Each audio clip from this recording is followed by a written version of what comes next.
as we get started today, one of the conversations you are going to be interested in having is, how is education shaping the world? Why should educators be leaders? And how education is bringing the balance. Goldilocks is all about the balance. How to make sure we're not showing up in a way that we're too hot or too cold, too hard or too soft. What is that right balance? And in that balance, how do we accomplish more? Because anything that is imbalanced is not going to be completely functional.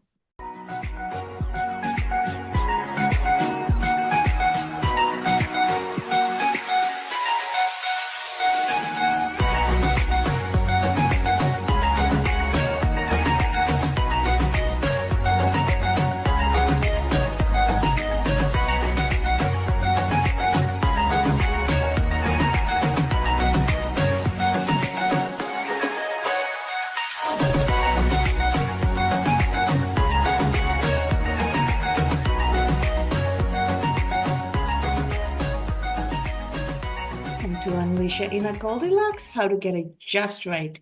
Thank you so much for joining us for another episode. And as we get started, I want to take a pause and wish our entire community of women a happy International Women's Day. We're recording this on the 8th of March, on International Women's Day, a day to celebrate each other, a day to honor each other, and truly to recognize the contribution every woman makes in so many different ways to build families, to build communities, and to make a nation successful, regardless of that contribution is acknowledged, valued, or recognized.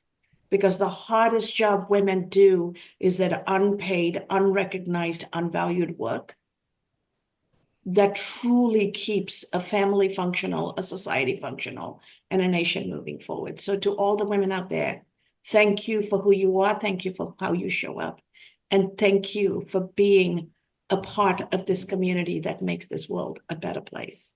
To have this conversation about balance and education and leadership is my dear friend from Belize, my other home, and a friend of the Goldilocks community, Deborah, who runs the EduBalance community in Belize. Welcome to Unleashing the Goldilocks.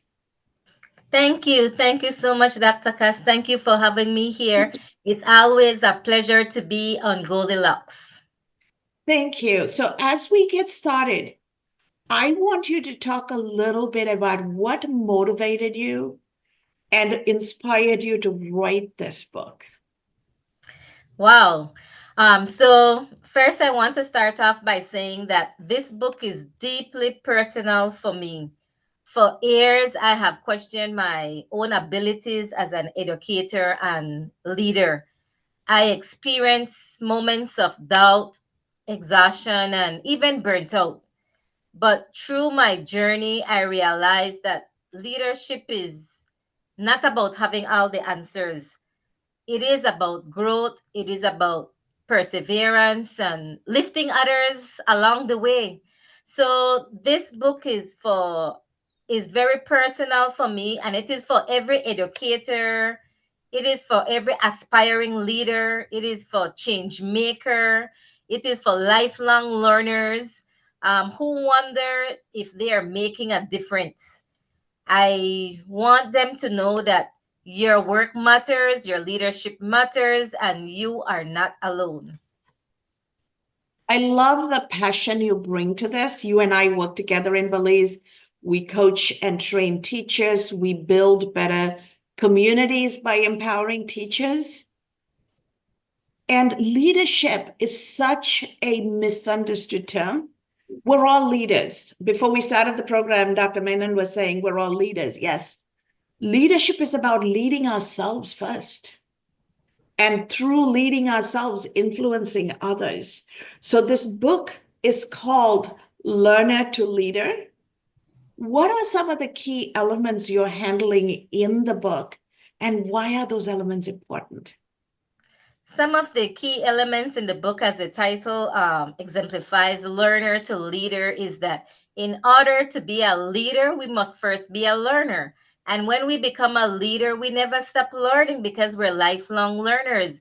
And there are so many defining moments in my journey from learner to leader. For example, one of these moments was when a former student told me, you never gave up on me. And that's why I never gave up on myself. And that reminded me that our impact as educators isn't always immediate, but it's lasting. Another moment was leading my school through a challenging time when we were introducing new learning methods. The resistance was strong because who wants change? We tend to be comfortable in our set ways, and along with change comes resistance. But I had to stay firm in my vision, and I learned that leadership is about persistence and choosing to move forward even when things feel impossible. That is such a brilliant point you're making. And as a fellow educator, I know students come back 15, 20 years later to say, thank you. You made such an impact in my life. See where I am today. It's just last week, a former military student from the US Navy called me and said, Dr. Henry, I fell in love with finance when I was in your class, and I am retiring from the Navy in 6 months. And I've gone and gotten all my licenses. I am ready to start my own financial services business. And you promised us that whenever we're ready, we can reach out to you. Can we talk this weekend? I want you to help me set up my business. Mhm. There is nothing more joyful than that because we're not teaching for the test, we are preparing them for life. Mhm. So, as you take this journey as an educator, as a leader in education, and now as an author and a thought leader, what have you learned about yourself through this journey? I personally have struggled with burnt out, and I have learned and realized that leadership is not just about working hard, but it's also about working smart and taking care of myself. That is why I emphasize well being and balance in education. I've also, to be truthful, I have much more respect for authors and writers. And wow, this is a whole lot of work, and it has to be hard work. It's not only hard work, but it has to be hard work as well. And I've also learned that as writers, as publishers, as editors, that you write from the heart, and that what you put out there, it is a journey and it's not a destination. Growth never stops. Success isn't just about strategy, it is about relationships, about trust and shared vision. Absolutely. And I'm so glad that you talked about why it's not just execution of the strategy. And I am sharing with our audience where they can find this book on Amazon from learner to leader, a transformational journey in education. But keep in mind, education is about lifelong learning. It's not a place, it's not a grade, it's not a class, and we are all learners, and life requires us to learn and grow and transform because learning gives us resiliency. Learning gives us the ability to connect the dots. And Mhm. Deborah, you just talked about how a heart pouring out process writing is. We're sitting in an age of AI. Everybody is advertising, give me a topic and the AI will write. That is such an impersonal, Mhm. unconnected process that is not always going to resonate. And all it's going to do is take from different places, cut and paste, and submit something. And the author is going to be totally disconnected from the book. Talk to us a little bit about, as educators, we are dealing with this in the classroom. Students think that they can have AI write the papers. How is this shaping our world as educators? And how do we embrace technology and yet not give up our identity to the technology? I love the term identity and not giving that up for technology. And while we should embrace technology and see it as a friend instead of a foe, We need to be very mindful of the relationships and connection that AI cannot replace. And as I've learned now as a writer, as a new writer, is that yes, AI can assist in terms of maybe trying to add to your writing, but it cannot replace the hard work that you put in there. It cannot replace the it cannot replace the relationships. It cannot replace moments in your life. And writing is actually about writing from a perspective of things that have happened to you. And there's no way that AI can replace that. It can refine it, but it cannot replace it. In the classrooms, more and more, even here in Belize, we're noticing that yes, students and even some of our educators, they go and cut and paste, and you can see that it's not words coming from their heart. You can readily identify that. And in order for you to be an authentic writer, you need to write from the heart. That is so important. And people forget that everybody has a voice, everybody has a way of communicating. And when they are writing something that is not congruent to how they show up every day, everything they do becomes inauthentic. Mhm. And then it calls into question if you would plagiarize and write something, publish something that is not yours as yours, how can I trust you? How can you be my leader? Why would I follow you?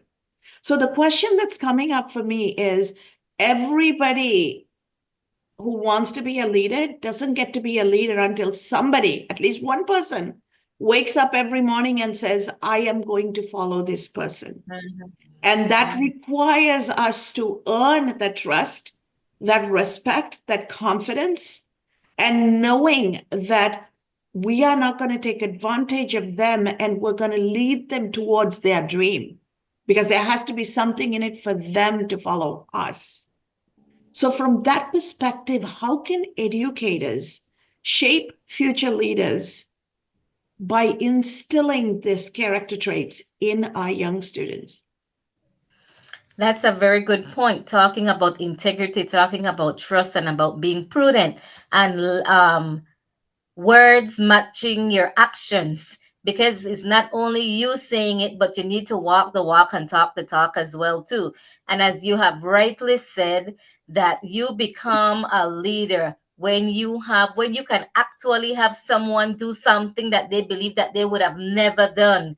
That's when you become a leader. And as educators, we're placed in a position whereby we have the future leaders in front of us.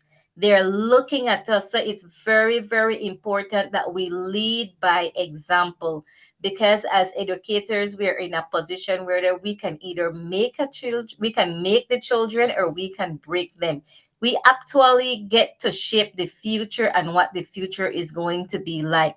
I often tell my colleagues them that it doesn't matter if it's a child at my school or another school. We never know when we're going to come in contact with these children. So we need to start to think and be more globally. And that is something in Belize that sometimes we tend to focus only in our area, but it's time for us to have a global mentality. That is so poignant because we're all part of a global community. And whether we like it or not, these children are going to have to live in a global society. Technology has democratized access. Even if they don't go abroad, they have access to information and content and the ability to engage internationally. And Mhm. preparing them for the real world is so mission critical. So that cues me up for the next question I have for you, Deborah. What do you hope to accomplish through this book? And how do you want teachers and learners, because parents are teachers, right? Parents are teaching their children. It's not just teachers in the classroom. Anybody who is leading a learner and who's learning to become a leader, how do you want them to use this book? I am hoping that this book will reassure educators that they are not alone and that their work is meaningful. I want leaders to understand that transformation starts with them. If we lead with purpose, others will follow. I also hope to continue mentoring leaders and educators, helping them navigate their own journeys. So these are some of the things that I'm hoping that after reading the book that I'll be able to make a meaningful impact with everyone that comes in contact with learner to leader. Thank you. 70 to 80% of educators in the K through 12 world are women. Just like nurses in the healthcare industry, teachers in the world are women. It also means that these are two professions that are paid least. Mm-hmm. Okay, there's a huge pay gap between teachers and everybody else in society, just like there is a pay gap between nurses and doctors and surgeons in a hospital system. And society has created these nuances where female dominated roles are not valued. But the two things women do, give birth and raise children, educate children. They enter the masculine world of profit making after 21 years, after being born and after being educated. And yet, the creation of that life and the nurturing and developing of that life is not valued. So, on this International Women's Day, what message do you have for the patriarchy that has created this imbalance so that we can rebalance this in a way that we give a fighting chance for our societies to successfully build future leaders who are resilient? Absolutely. We as women, we are the heart of education and leadership. We are mentors, we are innovators, and we are definitely change makers. Today, I encourage every woman to embrace her voice, take up space, and lead with confidence. I encourage you to surround yourself with like minded, positive people who will uplift and support you. I want you to know that your leadership matters and your journey is powerful. So, to all the women shaping the future, keep shining, keep leaning, and never stop learning. I so appreciate this. And I'm so honored that you, as my buddy, my friend from Belize, gets to be featured on International Women's Day. And we're talking about one of the most important roles women play in a global society. So thank you for writing the book. Thank you for being here to have this conversation. And I am so looking forward to continuing to work with you to build what we are building so that Belize shows up on the global stage.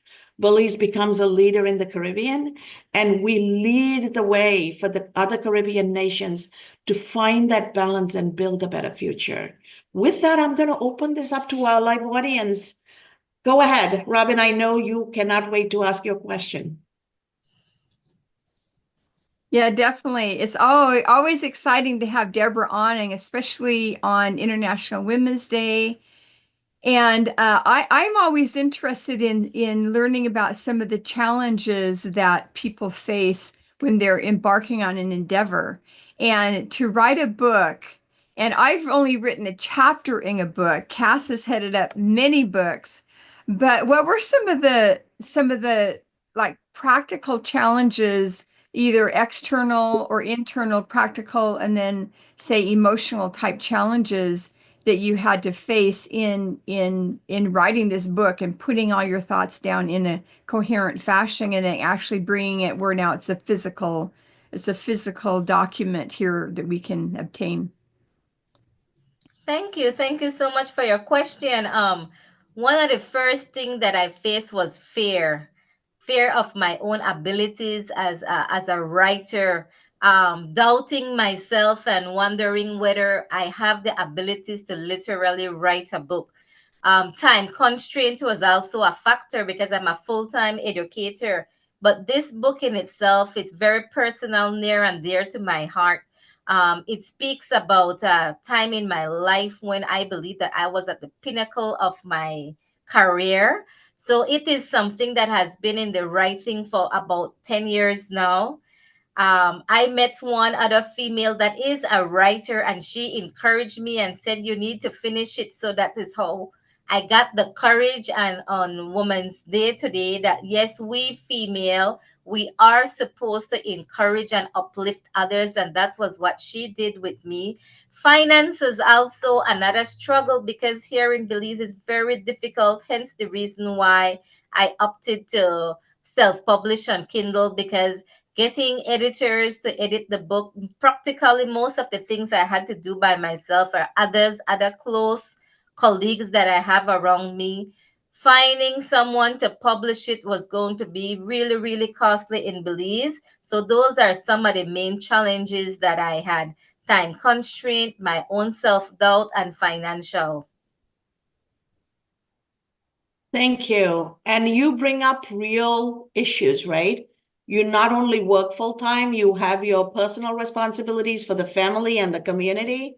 And then on top of all of that, you're writing. So I congratulate you for making this a priority and memorializing everything you bring to the world so that your message and your journey can influence others long after. I am always encouraged by books because books are what inspires people. Mhm. Thank you. Thank you for having me here as well, Dr. Cass. Oh, our pleasure. Dr. Manon, go ahead. Oh, I just want to make a comment first, and then I'll ask my question. Dr. Kas, when you brought up nurses versus doctor salary, I was struck because to me, the bigger elephant in the room is the difference between female and male doctor salaries. Women physicians have better outcomes, have as surgeons and physicians, better patient care, better patient excellence scores, and we routinely are paid 15 to 20% less. So on that premise, I wanted to ask the question about the book. I was curious, because we're talking about, during the interview, it's mostly about teachers, but I wanted to ask where the commonality that you see between all teachers, because lifelong learning is something that as physicians we do, and we are mentors. And what struck me was something that was a statement that you said, being a leader is teaching, is making somebody do something they've never done before. And that to me stuck. And so I was wondering if you could maybe give me 2 or 3 points of how the book can translate to other sectors of leaders and teachers. Thank you. Thank you. The book itself speaks about some of the themes. I'll share some of the common themes that could be for any person, any individual, any leader. The first one, it speaks about resilience, the power of resilience, and leaders and educators alike. We all face challenges, but our ability to rise through them defines our impact. Another theme mentioned in the book, a common theme, was about culture and community and how it matters, because a strong culture, whether you're an educator, whether you're a leader, whether you're a nurse, you're a doctor, you're a physician, a strong culture creates an environment where everyone thrives. The ripple effect of leadership, because great leaders inspire others to step up, and this does not go for any profession, but for all professions. It creates a cycle of growth and mentorship. A key component in the book too speaks about balancing passion and well-being, because on a whole we give so much to whichever profession we are in. We give so much, but we must also prioritize our health and our joy. Another theme that is a general theme, it speaks about embracing change and innovation, that we must be willing to evolve, adapt, and embrace new ways of leading. So these are some of the themes that not only for education, but they're general themes wherever you may be. Thank you. Thank you so much for the question, Dr. Manon and Deborah. Absolutely amazing response. because ultimately every human needs to learn so that they can evolve and stay relevant in a world that is changing. Anytime we're not learning and evolving, we are devolving because the world is moving forward whether we want to or not. So the faster the world moves forward, if we're not learning and evolving, we're going to be left behind. So the very essence of living requires us to learn. And this book is going to be such a example and a resource for folks to go and read and embody in their life. So I remind everybody to go to Amazon and buy this book and read and implement this in your life. If you want to get a hold of Deborah and talk and get an understanding of how this can apply to you, we're going to make sure the contact information is included in this release. And Deborah, thank you so much for writing this book. I know it's a labor of love. I know what it took. I know the cost of living and the money people make in Belize and how much sacrifice on your part, not only in time, but in terms of finances it took for you to go and publish this book. So thank you from the bottom of my heart. And I am so proud of this accomplishment, and I stand with you, celebrating you. And it is my hope that our audience will go and buy this book and read it and embrace it and give you the opportunity to continue your work. So thank you. Thank you so much, Deborah. Thank you for having me here. It was my pleasure. My pleasure. And to our audience out there, today is International Women's Day. This is going to be released a few days later. But remember, every day is a day to honor women. Without women, there is no life. Without women, there is no nurturing. Without women, there is no family or society. We are the fundamental building block that holds everything together. And truly, we are the human creators. We create life, right? Somebody gives us a sperm and we create a life. And that by itself is a powerful role of creation. And nature and God has blessed us. Remember that. Own your power. The only humans who have the power of creation, which is power of divine, is women. So own that power, embrace that power. And if the patriarchy doesn't reward us, we have to find a way to lift each other up and find our paths to reward. And good men are going to step up and continue to be a part of this journey. So let's make sure that we take this journey together, build a better world, and we learn and we become leaders and we teach and we groom future leaders. Happy Women's Day.